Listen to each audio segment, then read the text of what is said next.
El Final is an arena shooter that's bombastic, kind of fantastic. A fast-paced shooter where the most optimal solution is to blow shit up. The constant and erratic destruction that forces you to think on your feet, and the best shooter that's undoubtedly under the radar. And also a game I kinda don't like. Let me explain. But first I have to just admire how capable this game is. The destruction is nothing I've ever seen before, and not surprising, is made by ex-Battlefield devs. And it kinda explains why 2042 plays like dog water. Because most of them went, fuck that, let's make our own game. And for Embark's first game to be this successful, I have nothing but praise. And yes, it is successful. I've been hearing this weird annotation that this game deserved more, but it's honestly surprising this game still has an audience. This is a game where it comes from an unknown company and the marketing that doesn't relate to anything and somehow stuck the landing. And yeah, maybe this game does need more natural marketing, which is not surprising. Many YouTubers noticed this and gave this game more exposure. And I don't blame them, because the shooter genre right now is kind of dull. And get the fuck out of my sight before I demolish you. And COD looking very unrealistic, even though I personally don't care. This game makes me appreciate the world building, because they can do whatever the hell they want and it'll still make sense. They even have a tactical hammer with a sight for an extra advantage. And God, I wish I had money. And what clashes with the virtual fashion game show is the previous mentioned insane destruction. The destruction is a major identity that helps this game pop out, and adapting to the chaos is the name of the game. And yeah, you can have hundreds of hours into aim lab and just win most encounters like that. But throwing propane? Why am I saying propane? But throwing propane at someone will still have the same effect. It's like a playground waiting to be thrashed in, and nothing completes a playground without some fun toys. And spread between the three classes, weight class, archetypes, I don't know. Honestly, I just don't know. In general, the gameplay is amazing. People burst into coins upon death, the crowd cheering from the background when I divide someone's head from the shoulder. And before I continue, I'd like to give my thoughts about the whole casual versus competitive, in that this whole argument is dumb. No shit, this game is competitive. Hell, the whole theme of it is being in the finals. But the main thing that makes people feel the stress is what gadget you should bring. Because if you're unaware, this game is basically a giant rock versus paper format. Plus, the main game mode consists of 3 players, and against 2 other teams means what you bring matters. And this sense of urgency is what drives people to try harder, and unfortunately feels more competitive. And I am honestly impressed, because I always have been on the casual side for shooters. Because most competitive shooters to me is either a point and click head game or trying to copy the point and click head game. And even though this game is a sweat fest, I managed to put it behind me and just enjoy the moment. And just a little reminder, I usually focus my overview around solo queuing, because yes, this game is 1000% better if you're playing with a squad. And it's not like there's a lack of teamwork, it's just so few and far between. And the reason I'm bringing it up is because I want you to at least try. It is as simple as spotting someone to make a difference, and it's satisfying when you help a teammate clutch their fight, and they will very much appreciate that.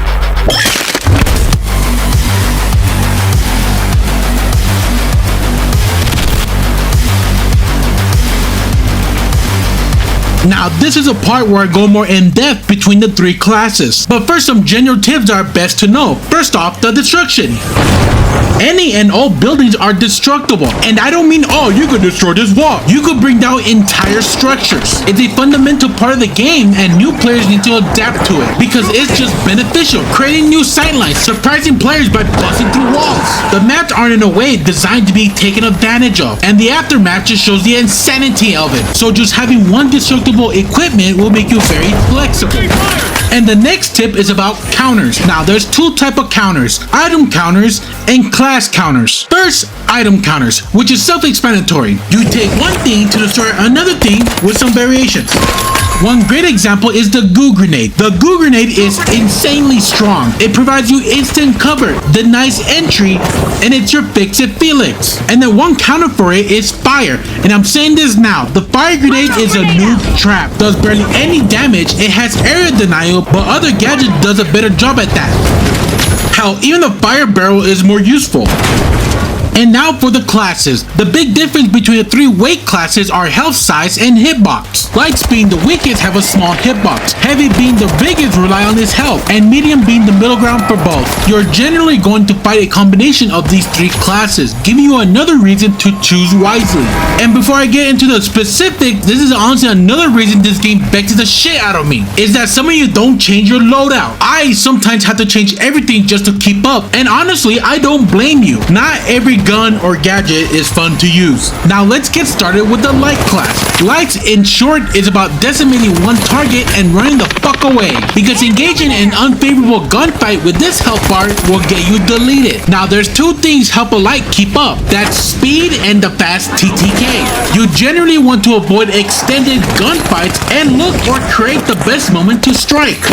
And even though lights are naturally fast, they have extensive gadgets to keep them alive. And trust me, you're gonna need it. Expect landmines, glitch traps, toxic gas, anything that hinders your movement. And if you can't sit through that wall, don't risk it. Now you might be thinking I'm being dramatic. Hell no. Now tell me, were you rushing or were you dragging? Because some of you think you're John fucking Wick just to get squashed into a wall. And even though I say that, this is the most popular class. I pop off more with this class than any other class. No wonder people find this class annoying to fight against. Because have you ever seen a really good light main? I mean, you shouldn't, because that's how fast they move. They're the reason I turn off crossplay in certain times. And honestly, the way you play could be a bad habit. I understand going lone wolf is fun, but at least dedicate one gadget around your team. In the end, even though this class is not my cup of tea, and some light mains need a guidebook on how to touch grass, I did enjoy just melting people surprisingly fast. And no, I'm not using that dog shit dagger. The medium class is all about continuing the fight. Most of his impact from this class is around his gadgets. Either you go full support with a defib and a med gun, or help your team become W key warriors. Everything about this class is about assisting your team towards victory. And if you're not running one of these 2 gadgets, you're throwing the game. But that doesn't mean you can't have an aggressive playstyle. Unless you get hit by a glitch trap and you quickly realize how naked you feel without your equipment. Because don't forget, you're barely tankier than a light, and also subtracting the speed results in you being a sitting duck. Or you could go focus on more defensive gadgets and be bored out of your goddamn mind. And despite having the most variety of playstyle, I can confidently say one of the easier classes to begin with. And it's amazing how many ways you could play this class and still have impact in the match. No wonder there was a moment in time where playing 3 mediums was a viable strategy. And being able to play into most counters, you will constantly catch a lot of people off guard, unless you use the turret. I'm not gonna lie to you, until they put a minigun on this thing, don't bother. Yo guys, it's me, Charlie. Hey, did that guy just turn into sand? And all that being said, I feel like this class is getting somewhat shafted. He feels like the middle child when it comes to the patch notes, especially around when they started to promote this archetype playstyle deal. And having a class that's a jack of all trade, you clearly don't want him to outshine in certain areas. Also, the defense should be a specialization. There, I said it. The heavy class is a big, mean machine where he'll cause so much destruction of property that even makes the Kool-Aid man jealous. The heavy, in a sense, is a pillar. Any head-on engagement with decent aim, almost no chance of defeat. And just like the medium, he is defenseless against glitch equipment. But with 350 health, all you did was piss off a tank within timer distance. But to carry around this hulking madness comes with a few downsides. One of them is that you are loud. This is one of the weaknesses I think a lot of people don't know. But yeah, you make a lot of sound. Plus, having the slowest speed out of the 3 classes, it is a skill issue if you manage to get surprised by a heavy. And lastly, ladies, bigger isn't better, because you'll get poked out of your goddamn mind. And I swear, I feel like I land more headshots whenever I'm shooting at a heavy. And with this weakness in mind, you need to commit to the engagement 100% of the time. And his playstyle showcases that. Everything is about pushing your way in and controlling your surroundings, either with defensive equipment or entering by politely forcing yourself in. If being polite doesn't work, show them what drywall tastes like. And I love this class. I always love being the icebreaker for the team. It's just an amazing feeling. He definitely benefits the most when it comes to the destruction, which the developers attended because he had the most destructive equipment. And the charging slam is the best. Pretty sure some of you noticed by now by how many times I had it on screen. It's just funny because how primitive it is compared to the other specialization. And it just works.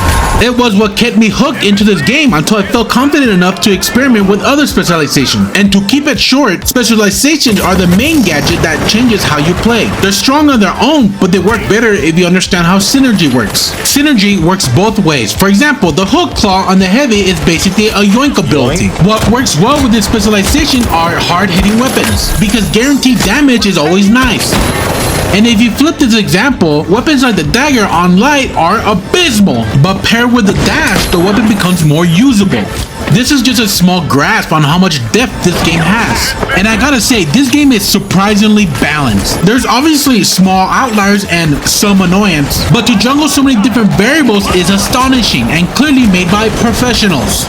But that doesn't mean I don't have a few gripes to say. What, you expect it to end on a positive note? One of my biggest complaints is that it takes you guys way too long to rework gadgets. I remember using thermal vision back in summer, and as of December while I'm writing this, they're still being worked on. I understand why they're doing this, but this is absurd. And the like class hate is a little bit dramatic. I mean, I see the reason, but can you blame them? You kinda need to play like a mosquito, and at least for me, 90% of lobbies, usually the light player just end up being squashed. And for Christ's sake, unlock everything before you try rank. And lastly, I created a wish list, which one of them have been checked out when they added this new game mode. And this big team battle is what this game needed. And it just elevates the chaos a lot more. And my last wish is somewhat obtuse. I wanted to add more funky weapons, melee weapons, weapons that affect the environment. And it's not a problem with the occasional P90, but weapons like these really showcase the personality of what this game is about. Because for Christ, it's a game show. How are you supposed to entertain the audience with basic AKs when the true way to become winners is with style? And it's all thanks to Vaya. We, as one, should hit that subscribe button. And a few words before I end my video. I was gonna bring up the talk about AI usage and my 2 cents, but decided to hold it because the next game I'm gonna talk about is all about AI. And 100% is going to be my next review. And yes, I know it's made by the same company, but I don't want to say too much and hold back my thoughts. Also, what the fuck is going on with China? I keep seeing a lot of fireworks over there.